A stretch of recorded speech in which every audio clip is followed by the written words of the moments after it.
पहला ऐसा युद्ध है जिसमें भारत में अपने निर्मित या भारत में अपने मॉडिफाइड जो वेपन्स हैं वो प्रयोग में लाए और उसका असर इतना शानदार हुआ कि पाकिस्तान और चीन बिल्कुल हिल गए। मिलिटराइजेशन ऑफ स्पेस लगातार ये युद्ध भयंकर होता जा रहा है। ऐसी स्थिति में हम कहाँ स्टैंड करते हैं? भारत को आने वाले समय में अपनी स्पेस टेक्नोलॉजी को बढ़ाना पड़ेगा, हमें अपनी साइबर पे ज़्यादा काम करना पड़ेगा, हमें अपनी आर्टिफिशियल इंटेलिजेंस पे ज़्यादा काम करना पड़ेगा। हाइपरसोनिक मिसाइल की अगर बात करें तो उसे लेकर हम कहाँ स्टैंड करते हैं? देखिए, भारत की जो मिसाइल टेक्नोलॉजी है वो दुनिया के एडवांस देशों में गिनी जाती है और उसका कहीं ना कहीं बहुत सारा श्रेय डॉक्टर APJ अब्दुल कलाम को जाता है। आने वाला वक्त जो है किस तरह का होगा? AI और साइबर युद्ध से निपटने में हम सक्षम होंगे? 70 से 80% पिछले कुछ दिनों का जो भी नुकसान हो रहा है वो ड्रोन से हो रहा है, अनमैन्ड। तेजस जो है हमारा अपना विमान, उस पर आपको कितना भरोसा है? क्या वो वायुसेना के आने वाले वक्त में रीढ़ साबित हो पाएगा? हम बहुत पीछे चल रहे हैं। तेजस को बहुत पहले हमारी सेना में आ जाना चाहिए था। तो हम जब तक अपने जेट इंजन नहीं बनाएंगे हम दुनिया में आगे नहीं बढ़ सकते। भारत एक इतना एडवांस्ड माना जाता है हमारी सिलेक्शन में, तो जैसे ही भारत ने राफेल को सिलेक्ट किया तो इजिप्ट ने खरीद लिया, अल्जीरिया ने खरीद लिया, ऑस्ट्रेलिया ने ऑर्डर दे दिया कि अगर इन्होंने इवेल्युएट करके इसको फाइनल किया है तो इट मीन्स अच्छा होगा ही।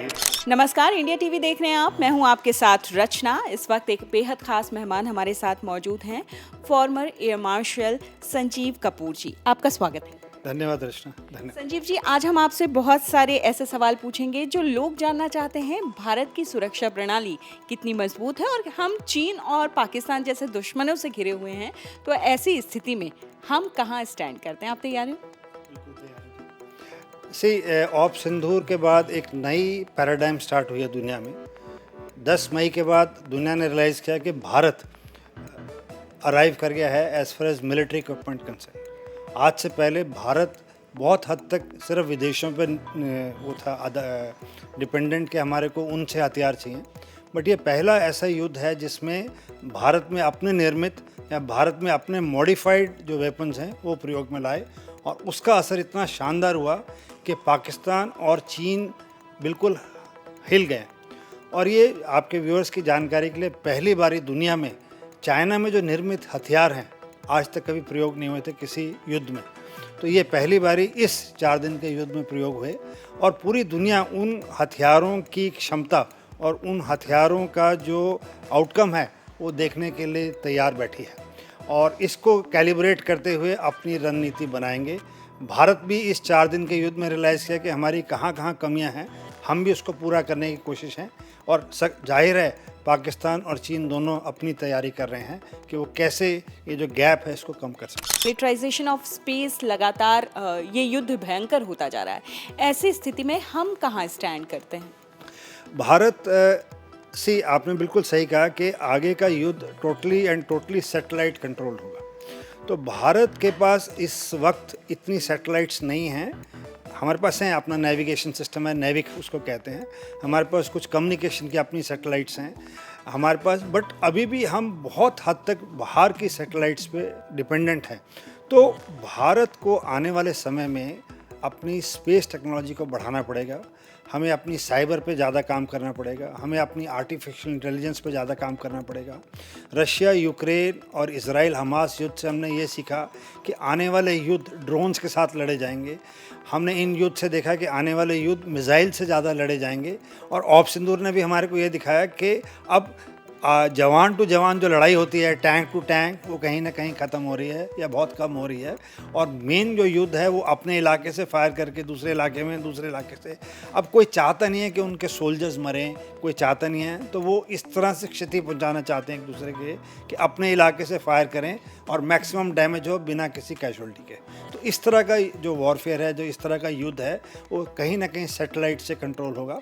और आपने बिल्कुल सही कहा कि हमारे को बहुत सख्त ज़रूरत है कि अपनी स्पेस को हमारी आर्म्ड फोर्स के साथ इंटीग्रेट करने की। ये एक बिल्कुल अलग तरह की तकनीक से लड़ा जाने वाला है आने वाले वक्त में अगर युद्ध हो। वैसे तो युद्ध किसी के लिए नहीं अच्छा है, लेकिन हम अगर विमानों की बात करें तो हम AMCA जैसे 5वीं पीढ़ी के विमान की ज़रूरत हमें लगती है, बता रही है, तो ऐसी स्थिति में हम इनकी महत्ता तो है ही, लेकिन इनकी अवेलेबिलिटी के आधार पर हम कहाँ स्टैंड करते हैं, इनकी वैल्यू कितनी है? देखिए, सारी दुनिया जानती है कि भारत में जो ऑथराइज स्ट्रेंथ है वो 42 फाइटर स्क्वाड्स की है।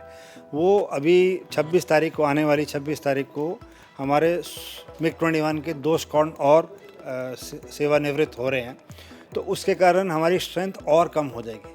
और जबकि चीन हमसे 2 गुना से ज़्यादा हो चुका है और पाकिस्तान हमारे पास है स्क्वाड की स्ट्रेंथ। तो मुश्किल ये आ रही है कि हमारा जो LCA का प्रोजेक्ट था, जिसने MiG-21 को रिप्लेस करना था, वो सन 2000 से अभी 2025 आ गया है, वो जहाज़ बन के नहीं आ रहे। उसके कारण अनेक हैं। कुछ हमारी कमियां हैं, कुछ हम विदेशियों पे डिपेंडेंट थे, उन्होंने अपना हाथ पीछे खींच लिया, और कहीं ना कहीं हमने बहुत सारी एजेंसीज को इन्वॉल्व किया, तो वो प्रोडक्ट टाइम से निकल के नहीं आ रहा। तो एक जगह तो LCS हमारे पूरे नहीं पड़ रहे, दूसरी जगह हमने पिछले 10 साल में सिर्फ 2 स्क्वाड नहीं लिए हैं रफ़ाल के फाइटर्स के। तो अभी भारत को 114 जहाज़ में, परसों अखबार में पढ़ रहा था कि वायुसेना ने 114 और जहाज़ मांगे हैं रफ़ाल अपनी स्ट्रेंथ में। और जैसे कि रक्षा मंत्री ने कहा कि AMCA भारत में ज्वाइन करेगा, 2029 तक प्रोटोटाइप फ्लाई करेगा, 2035 में वो ऑपरेशनलाइज होगा। तो आज से 10 साल और लगेंगे AMCA को ऑपरेशनलाइज होने के लिए।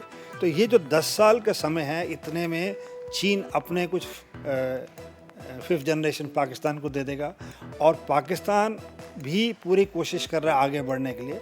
तो मेरी समझ से भारत को ये रफ़ाल लेने चाहिए जो हम लेने की कह रहे हैं, कारण हमारे पास 2 ऑलरेडी स्क्वाड हैं, तो सारा कुछ सेट है हमारी training, SOPs, maintenance practices, navy भी रफ़ाल ले रहा है, तो उससे हर चीज़ सरल हो जाती है। यही जहाज़ अगर दूसरी तरह का लेंगे तो हमारे को 4-5 साल लगेंगे उसको ऑपरेशनलाइज करने के लिए। तो समय बचाने के लिए हमें एक ही टाइप की फ्लीट रखनी चाहिए। दूसरा, 5th जनरेशन जो पाकिस्तान, हमारे 10 साल लगेंगे, पाकिस्तान इस साल के अंत तक चाहे चीन से ले रहा है। तो इस में मेरी जो समझ है कि भारत को रूस से Su-57 या वो उसका मॉडिफाइड भारत के लिए वर्जन ले लेने चाहिए, 2 या 4 स्क्वाड, ताकि इससे जो हम सबक सीखेंगे हमारे अपने AMCA प्रोजेक्ट में काम आएंगे।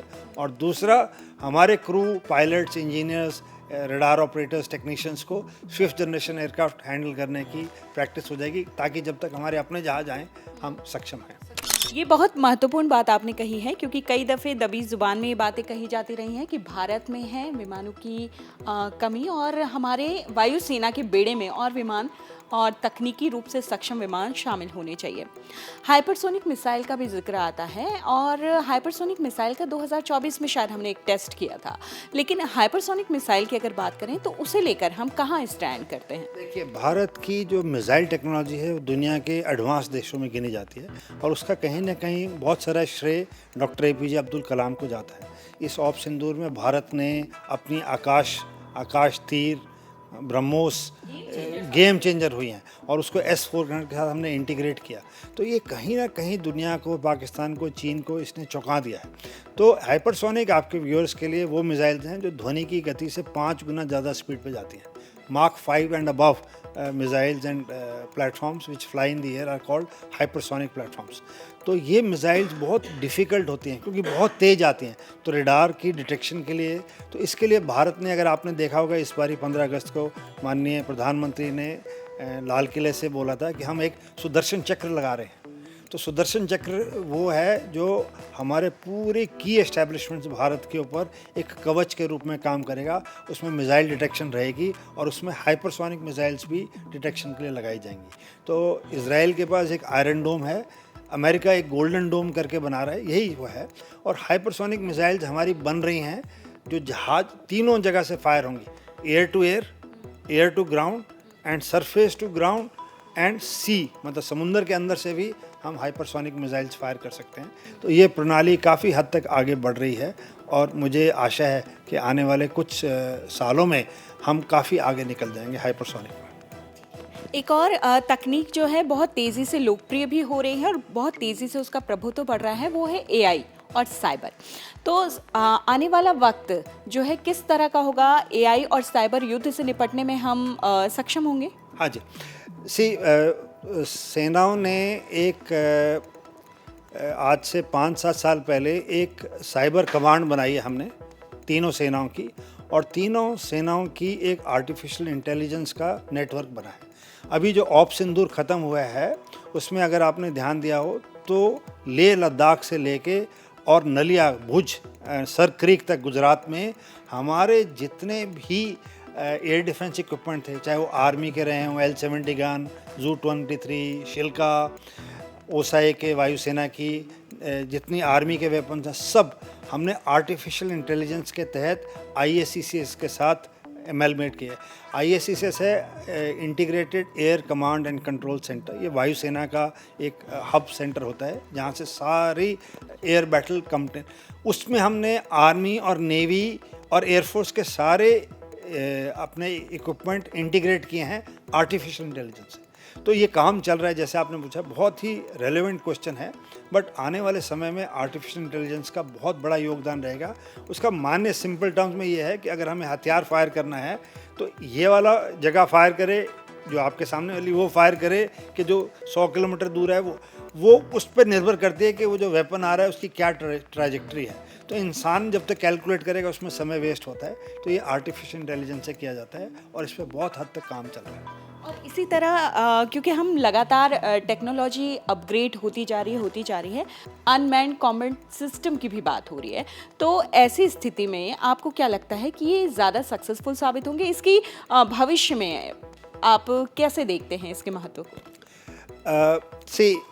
जैसा मैंने अभी आपसे थोड़ी देर पहले कहा कि 3 साल से ऊपर रशिया यूक्रेन का युद्ध चल रहा है और उसमें 70 से 80% पिछले कुछ दिनों का जो भी नुकसान हो रहा है वो ड्रोन से हो रहा है, अनमैन्ड। तो उन्होंने अभी ये रियलाइज़ किया कि हम बहुत सारे टारगेट्स, आपने ये भी देखा होगा कि इजराइल हमास युद्ध में ड्रोन्स जाके जो की टारगेट्स हैं हमास के, हिजबुल्लाह के, वो ड्रोन से निकाले जा रहे हैं। इजराइल दूसरी जगहों पे और हमास इजराइल के ऊपर ड्रोन्स भेज रहा है। तो अनमैन्ड जो कॉम्बैट सिस्टम्स हैं वो अब आने वाले समय में बढ़ जाएंगे। उससे क्या रहता है, इतना खतरा नहीं रहता। और जब 8 और 9 तारीख को ऑप सिंदूर हुई पाकिस्तान की तरफ से, तो तुर्की के बने हुए और चीन के बने हुए हज़ारों की तादाद में पाकिस्तान ने ड्रोन भारत पे छोड़े। तो वो बेसिकली इसलिए आते हैं कि हमारे रडार्स खुलें और उसकी लोकेशन पता चले, हमारी गन्स खुलें, उसकी लोकेशन पता चले। तो इसीलिए वो ड्रोन भेजते हैं, सस्ता इलाज है। और दूसरा, अगर आप उसको गिराना भी चाहते हैं तो $1,500-2 हज़ार डॉलर का जो ड्रोन होता है, $3,000 के ड्रोन भी बनते हैं आजकल। तो वो ड्रोन अगर ये $1 मिलियन की मिसाइल से हमने गिरा भी दिया तो उसमें वो दुश्मन के लिए अच्छा है। तो इसीलिए जो हमारा नुकसान है, तो इसीलिए आजकल नई तरह के वेपन्स आ रहे हैं जिसमें हमें फिजिकली फायर नहीं करता पड़ा। आजकल हम लेज़र से फायर कर रहे हैं, तो उसको डायरेक्टेड एनर्जी वेपन्स बोलते हैं, DEWs। तो भारत अब उस पर भी बहुत काम कर रहा है, दुनिया काफ़ी आगे निकल गई है। तो हम लेज़र बीम से ही वो ड्रोन को उड़ा देते हैं आजकल, ताकि हमें फिजिकली फायर ही ना करना पड़े। तो इस तरह का काम चल रहा है। और एक और बहुत ही महत्वपूर्ण काम चल रहा है हमारे देश में, मेक इन इंडिया को प्रमोट किया जा रहा है। तेजस जो है हमारा अपना विमान, उस पर आपको कितना भरोसा है? क्या वो वायुसेना के आने वाले वक्त में रीढ़ साबित हो पाएगा? मैंने जैसे आपसे थोड़ी देर पहले कहा कि हम बहुत पीछे चल रहे हैं। तेजस को बहुत पहले हमारी सेना में आ जाना चाहिए था, बट बहुत सारे कारणों के कारण अभी तक हम सिर्फ 2 स्क्वाड्रन पूरी तरह से ऑपरेशनलाइज कर पा रहे हैं। और इस वक्त जो हमारे नए इंजन आ रहे हैं, इसमें हम अमेरिका पे डिपेंडेंट हैं इंजन्स के लिए। तो कहीं ना कहीं अगर हम विदेश पे डिपेंडेंट हैं इंजन्स के लिए तो वहाँ उनके हाथ में रहती है चाबी। तो भारत को 31 मार्च 2025 तक 12 इंजन मिलने थे और अभी हम सितंबर 2025 में हैं। आज चौथा इंजन आया है, कल तक बताया था 3 आए हैं, आज से चौथा इंजन आया। तो कहाँ हमारे को 12 इंजन मिल जाना चाहिए था और इस साल में 18 इंजन मिलने थे। टोटल पिछले और इस साल को मिला के अभी चौथा आ रहा है। तो जहाँ तक हमारे जहाज़ LCA बन के रेडी पड़े हैं उसमें इंजन फिट करने के लिए नहीं है। तो हम जब तक अपने जेट इंजन नहीं बनाएंगे हम दुनिया में आगे नहीं बढ़ सकते। और राफेल की बात करें तो बहुत ही अच्छा प्लेटफॉर्म सिद्ध हुआ। और जैसा मैं कई फोरम्स में कहता भी हूँ कि अगर आपकी पासपोर्ट पे अमेरिकन वीज़ा लगा हुआ है तो ना आपको शेंजन वीज़ा में दिक्कत है, ना आपको दुबई के वीज़ा में दिक्कत है, ना कहीं UAE के वीज़ा में या ऑस्ट्रेलिया के। तो ऐसे ही जैसे भारत एक इतना एडवांस्ड माना जाता है हमारी सिलेक्शन में, तो जैसे ही भारत ने रफ़ेल को सिलेक्ट किया तो इजिप्ट ने ख़रीद लिया, अल्जीरिया ने ख़रीद लिया, ऑस्ट्रेलिया ने ऑर्डर दे दिया कि अगर इन्होंने इवेलुएट करके इसको फाइनल किया है तो इट मीन्स अच्छा होगा ही। तो अमेरिकन वीज़ा टाइप है। तो रफ़ेल आज तक और किसी देश ने, भारत पहला देश था और इस टाइम पे 16 देशों की रिक्वेस्ट फ्रांस के पास पड़ी है रफ़ेल के लिए। आखिरी मेरा सवाल आपसे ये है कि काफ़ी वक्त आपने वायुसेना के साथ गुजारा, आप ट्रेनिंग्स भी देते रहे हैं। इस दौरान आपका सबसे मुश्किल मिशन कौन सा रहा है अब तक का? बहुत रहे हैं, बहुत मिशंस मुश्किल रहे हैं, बट एक हम स्पेशली जो मेरे को याद आता है, हम अमेरिका जा रहे थे रेड फ्लैग एक्सरसाइज के लिए, और एक आइलैंड है अटलांटिक में, उसका एज़ोरिस आइलैंड्स है, रनवे का नाम लाजिस है, पोर्चुगीज़ आइलैंड है। हम वहाँ से 8 Su-30 और 2 टैंकर्स, हमारे एयर टू एयर रिफ्यूलर जहाज़ एयरबॉर्न हुए, और जैसे ही, और पूरे लदे हुए थे क्योंकि हमारे को 5 घंटे उड़ के कनाडा से ऊपर उड़ के अमेरिका जाना था, पूरा अटलांटिक ओशन पार करना था। एंड थोड़ी देर जाने के बाद हमारे एक जहाज़ में बहुत सीरियस समस्या आ गई। अब दुविधा ये हो गई कि सारे के सारे जहाज़ों को वापस लेके आएँ, उसमें हवा में हमें को फ्यूल गिराना पड़ता है, वो करना पड़ता है, और समुंदर है बीच में, कोई और रनवे भी नहीं है, और अगर हम उसको ऊंचाई नीचे करते हैं, उसके ऑक्सीजन में प्रॉब्लम आ गई थी उस पायलट की। उसके लिए एक ही मेन कारण होता है कि जहाज़ को नीचे उड़ाना पड़े। अगर आप नीचे उड़ाते हैं तो उसकी खपत ज़्यादा बढ़ जाती है तेल लेने की। हाइट पे जाते हैं तो कम फ्यूल लगता है, नीचे जाने से ज़्यादा आता है। अब अगर नीचे उड़े तो उतना फ्यूल ही नहीं होगा कि समुंदर पार करके आगे तक जा सकें। तो ये निर्णय ऐसे बड़े लेने पड़ते हैं रोज़ हवा में, और स्प्लिट सेकंड होते हैं। तो हमने निर्णय लिया कि हम कंटिन्यू करेंगे, और वो जो 4 घंटे हमारे को लगे वो समुंदर पार करने के लिए, और दिल यहाँ था, अब निर्णय ले लिया था, तो बट एंड में सब ठीक हो गया। तो अंत भला तो सब भला। सब भला। अच्छा, हाँ जी। हमसे बातचीत करने के लिए, यहाँ आने के लिए आपका बहुत बहुत शुक्रिया। Thank you very much. Thank you.